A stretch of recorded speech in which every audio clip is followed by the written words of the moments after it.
श्याम की जय, विष्णु भगवान की जय। 14वां अध्याय। 13वें अध्याय तक की कथाओं को भक्ति भाव पूर्वक सुनने के बाद महाराज पृथु ने नारद जी से निवेदन किया, हे देव ऋषि, आप सर्वज्ञाता हैं और मैं अज्ञानी।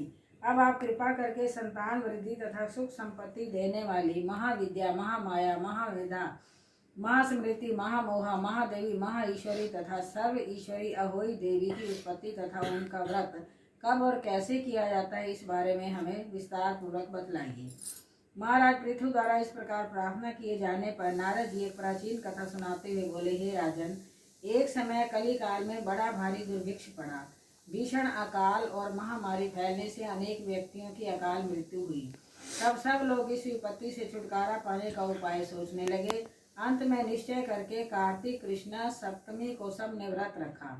व्रत के प्रभाव से सायंकाल चामुंडा देवी हाथ में नर मुंड लिए प्रकट होकर कहने लगी, मैं रुद्र सहित विहार करने के लिए यहाँ आई हूँ, परंतु समस्त संसार में पाप छाया हुआ है। ब्राह्मण वेदहीन, क्षत्रिय सामर्थ्यहीन तथा वैश्य और शूद्र धर्महीन हो गए हैं। स्त्रियों ने पतिव्रत धर्म छोड़ दिया है, इसलिए सभी लोगों को अहोई का व्रत करना चाहिए। कार्तिक कृष्णा सप्तमी तथा अष्टमी को केवल रोगियों को छोड़कर शेष सभी स्त्री पुरुष सारे दिन भोजन न करके सायंकाल अहोई देवी का पूजन करें। अहोई देवी मेरा ही नाम है, अतः सभी व्यक्ति अहोई पूजन को मेरा ही पूजन मानकर भक्ति भाव से करें।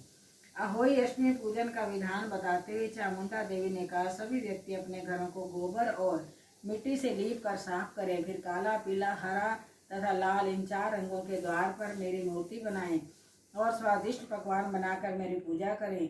जब चामुंडा देवी यह कह रही थी, तभी एक धीवर की स्त्री बोली, हे माता, हम नीच लोगों का कर्तव्य भी बतलाएं। तब देवी ने कहा, तुम लोग भी मेरे भक्त हो, सो सब लोग मेरा पूजन करके तुम्हारी संतानों को पूजेंगे, तभी उनकी पूजा सफल होगी। मेरी पूजा के बाद कुम्हारिन तथा मालिन की भी पूजा होगी। इतना कहकर देवी अंतर ध्यान हो गई। सभी व्यक्तियों ने चामुंडा देवी के कथनानुसार व्रत और पूजन किया तो सबके संकट दूर हो गए और सारा संसार सुख पूर्वक रहने लगा। अहोई अष्टमी की कथा सुनने के पश्चात राजा पृथु ने नारद जी से पूछा, हे ऋषिवर, महीनों में कार्तिक और तिथियों में एकादशी को सर्वश्रेष्ठ क्यों माना गया है, कृपा करके बतलाइए। तब नारद जी ने कहा, हे राजन, एक बार यही प्रश्न सत्यभामा जी ने भगवान कृष्ण जी से पूछा था। भगवान श्री कृष्ण ने जो उत्तर सत्यभामा को दिया था वही मैं तुमसे कहता हूँ, ध्यान पूर्वक सुनिए। एक समय सत्यभामा जी ने श्री कृष्ण जी से पूछा कि हे प्राणनाथ, जब सभी मास और तिथियां बराबर हैं, तब कार्तिक मास और एकादशी तिथि क्यों सर्वोत्तम मानी गई है। तब श्री कृष्ण जी ने कहा, हे विप्रे, शंख नामक एक दैत्य समुद्र का पुत्र था। वह दैत्य इतना बलवान था कि उसने इंद्र आदि देवताओं को स्वर्ग से निकालकर उनका स्थान स्वयं ले लिया। सब देवता उससे भयभीत होकर अपने बाल बच्चों सहित पर्वतों की कंदराओं में चले गए। वह दैत्य सोचने लगा कि मैंने देवताओं का स्थान तो ले लिया, लेकिन वे जीते नहीं गए हैं। ऐसा प्रतीत होता है कि देवता वेद मंत्रों से बलशाली हैं, अतः मुझे मंत्रों सहित वेदों का हरण कर लेना चाहिए। जब उसने ऐसा विचार किया तो वेद डर के मारे समुद्र में जाकर छिप गए। ब्रह्मा आदि सब देवताओं ने संसार को वेद विहीन देखा तो सभी देवी देवता भगवान विष्णु की शरण में गए। शेष शैया पर भगवान को निद्रा मग्न देखकर सभी देवताओं ने जगाने के लिए स्तुतियां, भजन, कीर्तन और गायन वादन आदि क्रियाएं करने लगे।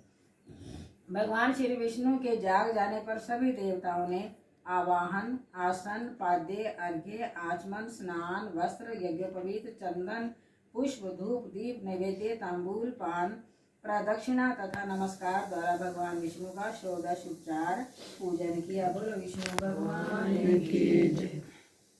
तब विष्णु भगवान प्रसन्न होकर देवताओं से कहने लगे, हे देवताओं, मैं तुमसे प्रसन्न हूँ, अतएव शंख आदि दैत्यों को मारकर मैं 4 वेदों को शीघ्र ही ले आऊंगा, परंतु आज से वेद बीज मंत्रों सहित कार्तिक मास में जल में निवास करेंगे।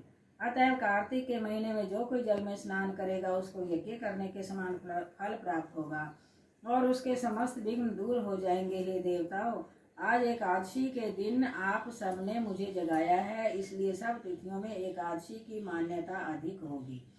वस्तुतः कार्तिक तथा एकादशी का व्रत मुझे अत्यंत प्रिय है। आगे की कथा सुनाते हुए नारद जी ने कहा कि हे राजन, इतना कहकर भगवान मछली का रूप धारण करके विंध्याचल में निवास कर रहे महर्षि कश्यप जी की अंजलि में आ गए। कश्यप जी ने उनको कमंडल में डाल दिया। जब कमंडल भर गया तो मत्स्य रूपधारी भगवान कहने लगे कि हमको कोई बड़ा स्थान दो। तब कश्यप जी ने घड़ा दिया, घड़ा भी भर गया। तब उन्होंने कुएं में छोड़ दिया, परंतु भगवान मत्स्य रूप में तेजी से बढ़ते गए, अतः कश्यप जी ने उनको समुद्र में डाल दिया। भगवान ने एक अत्यंत विशाल मछली का रूप धारण करके दैत्यराज शंखासुर को मार दिया। शंखासुर को मारने के पश्चात भगवान मत्स्य रूप त्याग कर विश्राम हेतु बद्री नारायण चले गए। बद्री नारायण में भगवान ने देवताओं से कहा, हमने शंखासुर को मार दिया है, अतः ऋषि और मुनि जाकर समुद्र के अंदर से वेदों को ढूंढ लाएं। तब तक देवताओं सहित प्रयाग में मेरा निवास रहेगा। तब ऋषियों ने अपने तपोबल द्वारा समुद्र में से वेदों के 6 अंगों छंद, व्याकरण, कोश, वैद्यक, ज्योतिष तथा स्मृति को ढूंढ निकाला। जिस वेद का जो भाग जिस ऋषि को मिला, तब से वह भाग उस ऋषि का माना जाता है। इसके बाद समस्त ऋषि ब्रह्म आदि देवताओं सहित प्रयाग आए और उन्होंने वहां पर अश्वमेध यज्ञ किया। इसलिए प्रयाग को तीर्थों का राजा कहा जाता है। प्रयागराज में स्नान, दान तथा यज्ञ आदि करने वालों के जन्म जन्मांतर के पाप समूल नष्ट हो जाते हैं और वे मोक्ष के अधिकारी बन जाते हैं, इसमें कोई संदेह नहीं है। बोलो कार्तिक श्याम की जय।